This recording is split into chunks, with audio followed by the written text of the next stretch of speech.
a lot of us reduce our stress or anxiety by doing. It's helped us, and it continues to help us in so many ways until we start to identify the situations where it's really costing us and costing the team.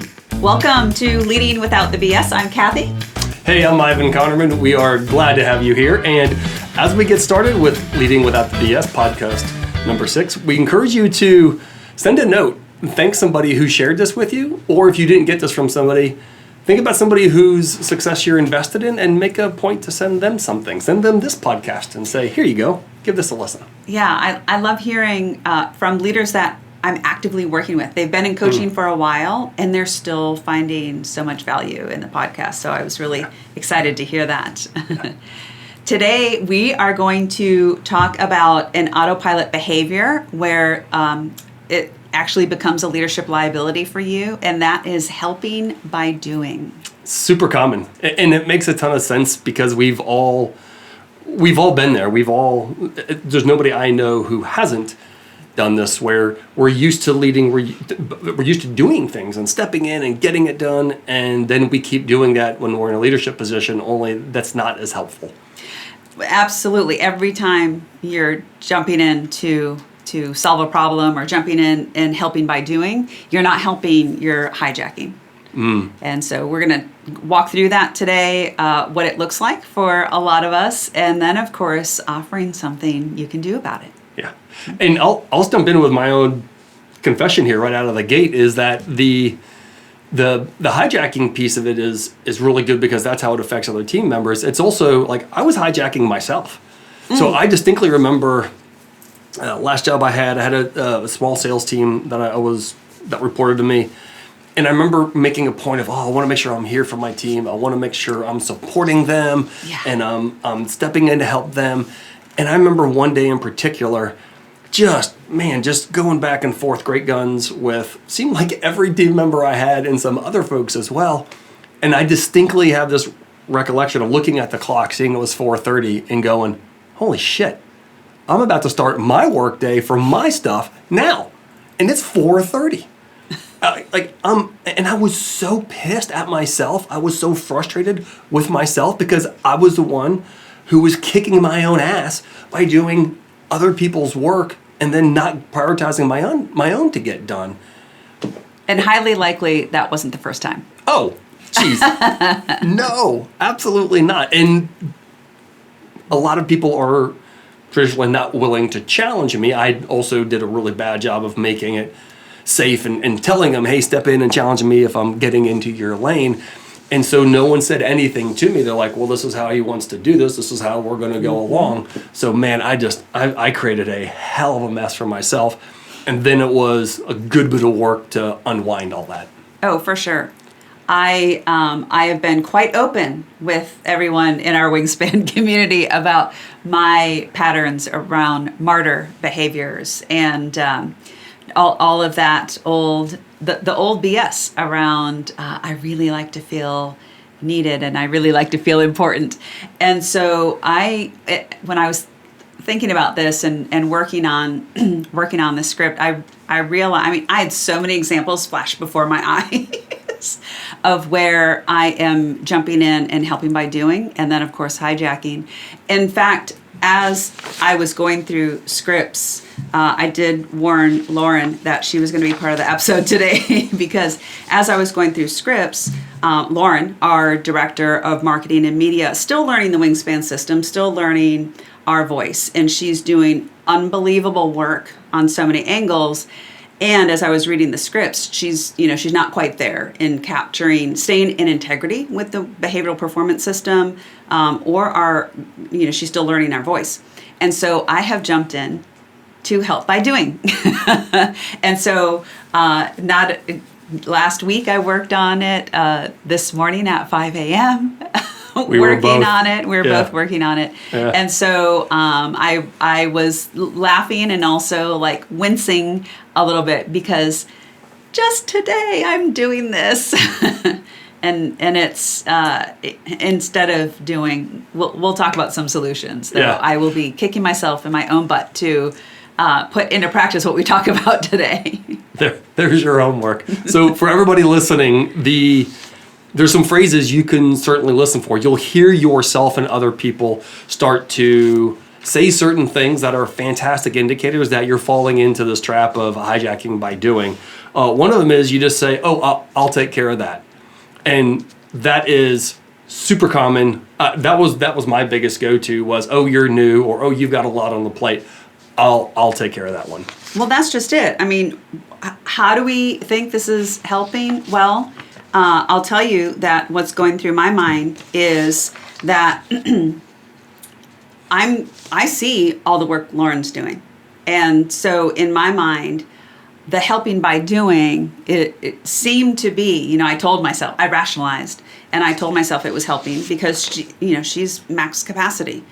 The problem is, of course, I'm not solving the actual problem, which is a capacity problem. Yeah. So you're doing the second thing, which is you're just stepping in and fixing it, maybe without telling them what's actually going on, or how you're not equipping them with information so that they can turn around and do their part differently. Yeah. So instead of actually setting up a work session to continue to hand over, continue to share with Lauren what are these pieces that I want to make sure she's removing or building in, I'm just stepping in and doing it. That's one of the other pieces is people will say, oh, I'll just clean up the mess before someone else even sees it. So that's connected to what you just described. Mm-hmm. The other thing that I've found that I have a habit of doing is, especially if I feel like it's a tight timeline or it's a really big deal, and in my brain I'm going, I'm not comfortable with the level of risk to hand this off to this person because of their skill set with this today. So I'm just going to do the whole thing. And then the problem is I don't always circle back, or I don't always come back to them later on and say, hey, let me explain to you how I chose to do this, or the some of the things that you can learn so that next time you can grab this and run with it. Oh, yeah. I mean, I'm daily or weekly. I'm working through that battle because, as we've also talked about in previous episodes, I've done an amazing job of becoming the bottleneck. You have. And so it's a double whammy because now the helping by doing, when we've got team members who are they're working hard and working smart, and yet we're going a million miles an hour with all of our initiatives. And so if these things are sounding familiar to folks listening or watching, just know that you're not alone. This is exceptionally common. We still realize where we're doing this, and there's plenty of. We'll talk later on about some things everyone can do to start to change this pattern and start to do something different. Yeah, for sure. Well, something to keep in mind too are those things that we're telling ourselves when we're jumping in to help. For example, hey, I'm a hard worker just like you. Yeah. I come from the trenches. I've been in the trenches. I'm in the trenches with you. There's sound intent. It's how we're expressing that or demonstrating it that is a big part of the problem. Yeah, that was and is one of my biggest mindset problems. Is I keep thinking, oh, I've got to demonstrate. I got to lead from the front. I got to, just like I did in the military. I'm not going to ask team members to do anything that I'm not going to be willing to do. So if I'm asking them to do something that's hard or dangerous or shitty, I better be willing to step in and show that myself. Yes. Only that's not my responsibility now, is to do those things. My responsibility is to focus on other parts of the business so that other people can do their thing. Yeah, I can imagine a lot of the leaders who are listening, just like the leaders we work with every day, they have sound intent in building that camaraderie and building the team. It's just when we do it this way, then this is where it becomes a leadership liability. Yeah. Mm-hmm. So the other thing too is, as we look at, why in the world are we doing this? There's actually a good bit of science behind it. And so, for example, every time there's that problem that where we've got the answer, or sometimes too, a lot of me and other leaders that I work with, like, really, they love solving problems. It's how they've been successful. And so neurologically, chemically, we get that dopamine hit of, yep, I stepped in, look at me, this was amazing. I helped someone. Again, sound intent. At the core of it, it's just all these other other things that are happening. So every time that we stop resisting that default, we're getting a little dopamine reward in our system. Yeah, and on top of that is the oxytocin hit from being needed, being admired, building that connection with folks where they say, oh my gosh, it was so awesome that you helped me with that. And that's how we create trust and connectivity with other people. So we keep doing these things for a damn good reason, because our brain keeps sending us chemical hits that reinforce this behavior. For sure.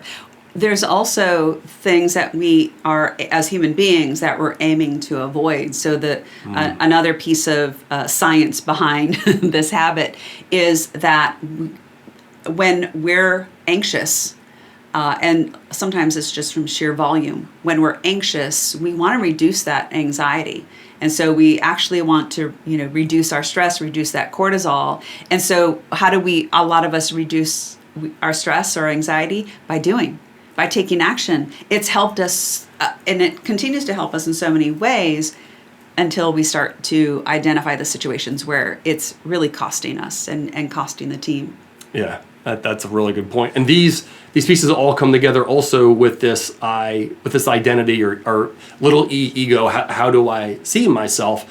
And when we see ourselves as the fixer, when we see ourselves as the doer, then this just reinforces it, and it builds off of what you said earlier. Early in our careers, we are promoted, we are recognized, we get advancements or great pay raises because we're in there rolling up our sleeves, knocking it out, getting it done, staying late, doing our part, and then asking for more. And our bosses back then, our leaders back then would go, well, look at you. You're just a little go-getter. I'll give you some more stuff to do. And then that's how we build this cred and this street rep of we're sled pullers. We get it done. And it's so hard to begin to separate from that history of how we've seen ourselves. Yeah. When there are things to do, who do you give them to on the team? Absolutely, the person who can kick butt and get it done. Exactly, getting shit done. That when we're jumping into and being the hero, that hero helper relationship, that I'm going to call it emotional intimacy, it gets confused for effectiveness. And so this is where it's not a solo person in an autopilot. It's a dual, yeah, it's two people tag teaming in this autopilot dance together. And a lot of the leaders I work with have long-standing relationships with their team members. They've worked with their team members for a long time. And so they have these long-standing autopilot patterns where they are tag teaming on this whole effect with each other. And what that's more likely to do also is mean that when those newer team members come in, because they've had this long-standing way of doing things, this is how I work with team member A and B and C. Well, then when team member D comes along, they're unlikely to do something different. They're probably going to do the same thing with the new team member that they've done with their other team members, even if they don't necessarily realize the cost it's creating. Yes. So let's jump into how come this matters. Well, where do we start? On so many levels. Yes. Yeah, so the first one is that when you're doing this, it's also what you're not doing. So you're not actually leading, you're not meeting your requirements as the manager, as the project manager, as whatever else. And that means that key things aren't getting done. There's something deeper going on also, is that so many leaders they have their whole identity wrapped up into I'm the one that, in fact, I'm hearing certain, like even Natalie says this, I'm hearing certain leaders in my mind who they say, I get shit done. And for a long time, that is the expectation, that is your responsibility. As you continue to advance, though, in your scope of impact, you're scaling your business, you're getting more accomplished with and through more people. That's not your responsibility, getting shit done. And I'm in this space also. I'm not taking enough time to put on my CEO hat and do some of those responsibilities that only I can do, because I'm down in this old identity of I'm in it with my team. I'll take out the garbage. I'm not, because I also for me there is this that I want to be part of my identity is I'm not better than. I don't ever want to send the message that I'm better than. The problem is I swing my pendulum too far over. Yeah. And so instead of being part of the team, showing that I am part of the team in those healthy, productive ways, I'm doing it in some of these old autopilot ways that are costing us. Yeah. Which brings up a really good point, that as people begin to shift out of this, I'm the fixer, I'm the doer, it feels really freaking weird. It feels so unnatural and unnormal. And I work with a number of leaders who are on this 12-step journey of how in the hell do I stop doing this thing? Mm-hmm. And they say how weird it feels. And I continue to remind them of, it feels weird because you're not used to doing this. It's not that it's bad, it's just different. And that getting into that headspace of different isn't bad, it's just something new, it's something I'm not used to doing, is okay. So stay at it, Tiger. You got some more miles to go until this is more practiced for you. Yeah. In fact, not only is it okay, it's when you're getting that itch, restrain yourself and ride it out. So because it's not just okay, it's actually expected that you're not doing this. Yeah. And so and this is another place where leaders can help themselves by exercising the 2-word check-in. And so we've talked about that before, where you're stopping, checking in with yourself physically, mentally, and emotionally. What are those sensations? What are the 2 words that best convey or describe your current performance state? That helps you to know, like you're saying, anytime that any one of us is moving ourselves out of, so when you're moving yourself out of autopilot up into the performance zone, it will feel unfamiliar. You said awkward, sometimes unnatural, yeah. Sometimes uncomfortable, not necessarily. Though those are really fantastic indicators of progress. Yeah, that's a good point. Those feelings are not something to avoid. They're actually something to go towards and to lean into. Yeah, and I like to combine that with the concept for some leaders or the concept for leaders, for some folks it's new, that the more senior someone is, the less they're doing the work and the more they're getting the work done through other people. So you're now not responsible to be turning the wrenches or welding or whatever it is. It's your job, though, to ensure that other people are making sure that it's getting done. Mm-hmm. And so you have this multiplier effect when you work through your direct reports to get the thing done. Yeah. And that's where it's this shift of, well, wait, I'm not doing it. Exactly, you're not doing it. It's no longer your job. Now your job is to help make sure others are getting it done to standard, on time, and meeting these other criteria that are in place. I love that. It's such a powerful reminder to say, I'm not the doer, I'm the multiplier. Yeah. I'm not the doer, I'm the multiplier. Yeah, Yeah, love that. Oh, go ahead. Well, I was going to say, we've both got clients we've worked with who have run through this. What, besides your and my examples, who's someone that you're thinking of who's running through this right now? Oh my, we shall make up names. Of course. Because I am, even my crew at Siemens, so working, I'm going to say that a lot of men in general are acts of service. So any of you who, I don't even know how old that book is, the 5 love languages. So your 5 love languages are quality time, physical touch, gifts, acts of service, and something else, I forget. Though the acts of service, you're an acts of service. Yeah, totally. So, yeah, totally. And so so there's this combo happening where I'm not right now recalling any leader that doesn't have this habit. And so there's this combo happening. You have the acts of service as your primary language to show people that you care. So even showing your team members that you care, there's the tendency, this default to the acts of service is doing things for them. And so that combo's going on. The other high performer behaviors that become how you really start to cap yourself is, which we've talked about, are the taking the initiative. Yeah. And you jumping in to be that fixer and that problem solver. I mean, for those of you listening, how many times has your significant other told you, please don't solve my problem, I just want to talk to you about it? I just said this to you last night at dinner. You may have. I was expressing some frustration around something.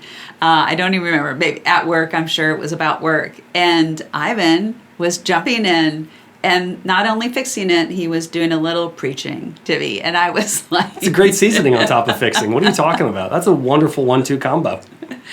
And so it's so common. I mean, I can give lots of examples where managers are, let's say one of their team members is a supervisor. Again, I'm going to maintain confidentiality. So when there are escalation calls, instead of the supervisor stepping in on those escalation calls and actually, taking the lead, facilitating, the manager is stepping in and doing it for them. So if, say, out in the field, an area GM, general manager, is voicing some frustration or asking questions, the manager is stepping in to answer those questions instead of allowing the supervisor to do his or her part in those situations. Yeah, that sounds really close to what I've got with a leader I'm working with. We'll call him Joe. And Joe is responsible for a huge program. He's got direct reports and then other team members who are attached to support. And he's super experienced. This is also where there's this, it can feel like a mental trap of, I know how to solve this kind of complicated situation. And he does. He's incredibly experienced. Yeah. And so he wants to step in and do this. And I keep saying to him, well, how much longer are you going to do that for? When do you finally hand this off? Say that question again. How much longer are you going to do this for? Oh, that's brilliant. Thank you. Yeah. We'll talk about a raise later. No, it's such a good question. How did he respond to that? He stopped, and I could tell he was a little surprised. And I said, "Yeah, dude, you're doing their job.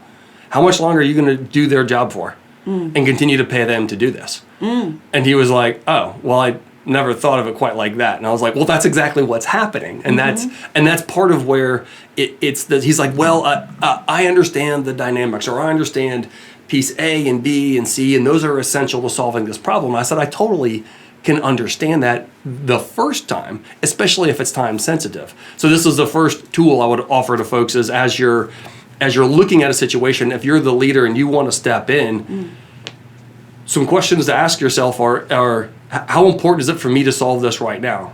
Because if you got time, you may space that out. And emphasizing how important is it for me? Yeah. Oh yeah. To fix this right now. Yeah. That's the other key piece. Because that's where when people are highly experienced or the situation's feeling really complex or involved, they'll recognize, man, I've got this special sauce I bring to the table, which they absolutely do. It's just how do they transfer that knowledge, that understanding, that decision making to somebody else. And so one of the things that I've encouraged Joe to do is to say, hey, if it's actually time sensitive, you may step in and do some directing. What's key though is you come back to that person 2 days later or whenever there's some breathing space and say, hey, come here, let me step you through how I thought about that. Let me equip you so that next time you're going to take first stab at that, and then I'll support you in a little way with doing some tweaking or tuning to how you decide to approach this situation. Yeah, love that. The other thing that occurred to me as you were sharing that story, when you asked that question, how long are you going to keep doing this when it doesn't belong to you? That's one of the things leaders really value when they're working with us, is because not many coaches are trained to see what's really happening behaviorally. Some of those that see it are not equipped or willing to say it. Yeah. And so that we're coming up on our fall cohort for Wingspan Performance Academy. And I continue to hear from leaders who went through the course, 2-3 years ago, and they've even refreshed themselves, how valuable it is for them as they're going through the videos and the digital course. Also, though, on the live coaching calls, how we're helping them to identify those patterns and habits that they have without judgment. Oh, totally. And then giving them, okay, here's what to do instead. Giving them a whole system of tools and frameworks on what to do instead, so they can keep advancing, keep kicking ass, keep scaling, growing their business. So I get all excited about it because the helping by doing isn't just a habit; it's an addiction. And when we keep giving into that addiction, we're hijacking trust. We're hijacking some things in the relationship.